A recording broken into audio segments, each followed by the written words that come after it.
Good evening, I'm Ben, and welcome to the show where you and I gather around this campfire to hear some of our fellow campers' scariest experiences.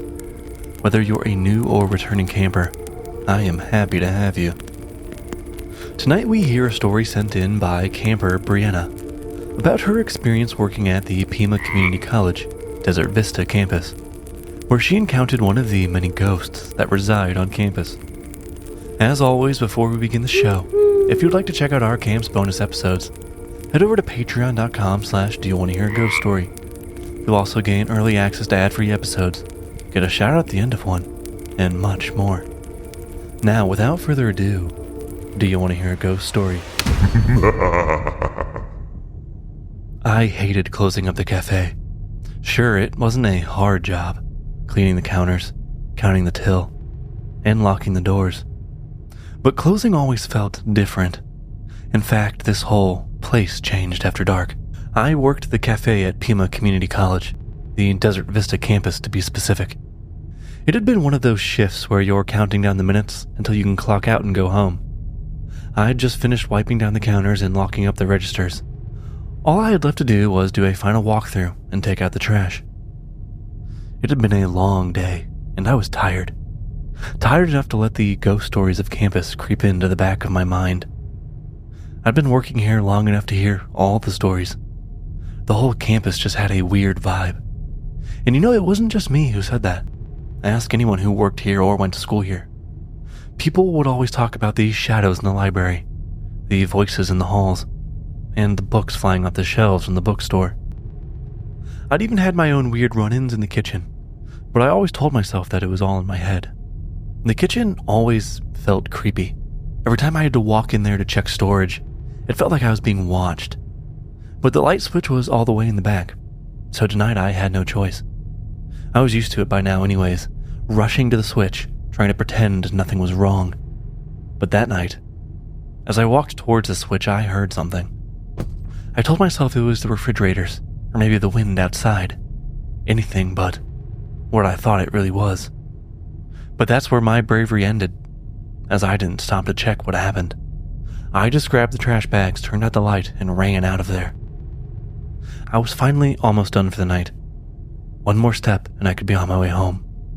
I just had to check the rest of the trash bins, take the trash out, and, probably stop in the bathroom. Normally I'd wait until I got home, but I just couldn't hold it that night. The bathroom was one of those detached concrete buildings, a little too far from the main building for comfort. People always said it was haunted, that they found some artifacts there when they were putting it up. But I never really believed it. At least, not until that night. I had left the trash bags outside. After all, the bathroom was on the way to the trash can. I was sitting there, minding my business, scrolling on my phone, as one does, as I used the toilet. "Oh my God, relax, there's other people in here," I yelled out, but no one said anything. "Hello?" But again, nothing. My first thought was that maybe someone else had come in, maybe a coworker. But when I looked down, underneath the stall, there was no feet over there. I quickly finished up and walked out to face the other stall door, seeing that it was in fact closed. I reached out and pushed it open. There was no one in there. I looked at the main door of the bathroom and it was also still shut. And it was one of those really heavy doors. Those doors that took forever to close? So I knew that no one left the stall and ran out. At that, I shook my head. I bolted out of there, shaking so hard I could barely grab my keys. I barely finished up my closing checklist that night, and I didn't care. I clocked out and drove home as fast as I could, trying to forget everything. The slamming door, the feeling, and what I think were whispers.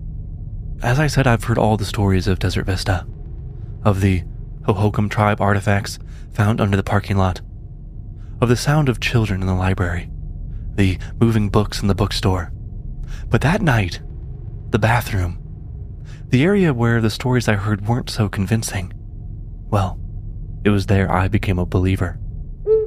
Thank you, Breana, for allowing me to share your story. It's one of those stories that I think really shines a light on how, sort of mundane hauntings can be, putting you in a state of indefinite unease before or if something big ever happens. If you hadn't used the bathroom that night, hell, maybe nothing would have ever happened to you. But I think that's really the beauty of the paranormal. You know, that it's just always there with us, but not always in our face. And I know you said there are many other stories in your area that you find scary, and just know that your stories will always be welcome at our campfire, so feel free to send them in. With that, I will leave you here for the night.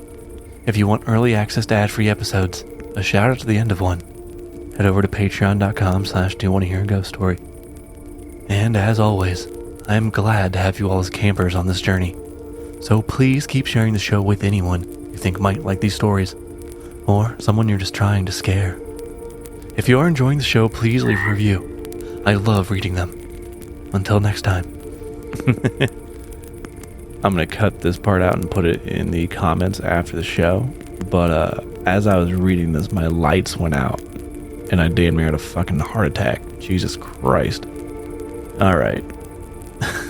Just the joys of telling scary stories by yourself in a bedroom. Alright.